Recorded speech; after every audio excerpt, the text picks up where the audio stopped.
ഇപ്പോൾ ഹിന്ദു ഐക്യവേദി സംസ്ഥാന അധ്യക്ഷൻ ആർ വി ബാബു കൂടി നമ്മോടൊപ്പം ചേരുന്നുണ്ട്. ശ്രീ ആർ വി ബാബു, ഇപ്പോൾ പരമപവിത്രമദാമി മണ്ണിൽ ഭാരതാംബയെ പൂജിക്കാൻ എന്ന് സ്കൂൾ വിദ്യാർത്ഥികൾ ഗാനം ആലപിച്ചതിനെതിരെയാണ് ഇപ്പോൾ കടുത്ത പ്രതിഷേധം ഉയരുന്നത്. മുഖ്യമന്ത്രി അടക്കം ഇതിനെ വർഗീയമായി ചിത്രീകരിച്ചുകൊണ്ട് രംഗത്ത് വരുന്ന ഒരു സാഹചര്യമുണ്ടായി.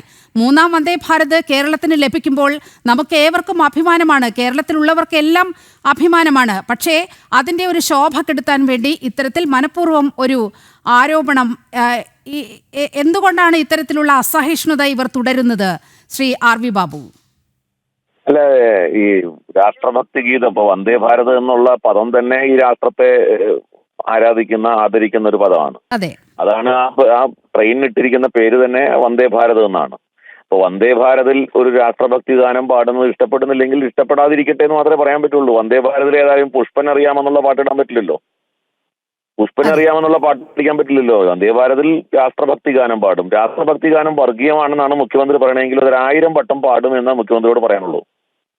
1000 വട്ടം വന്ദേ ഭാരതിൽ ഈ രാഷ്ട്രഭക്തി ഗാനം പാടും. അതിനെ വർഗീയമാണ് എന്ന് നിങ്ങൾ ചിത്രീകരിച്ചെങ്കിൽ അത് നിങ്ങൾ AKG സെന്ററിൽ ഇരുന്ന് പറഞ്ഞാൽ മതി, വേറെ എവിടെയും പറഞ്ഞിട്ട് കാര്യമില്ല. ഇപ്പോഴും CPM-ന്റെ നിയന്ത്രണത്തിലാണ് ഈ രാജ്യം നിൽക്കുന്നത് എന്നൊരു തോന്നലാണ് ഉള്ളതെങ്കിൽ അതൊക്കെ ഈ പാഴ്ക്കിനാവ് കാണലാണ് എന്ന് മാത്രമേ പറയാനുള്ളൂ.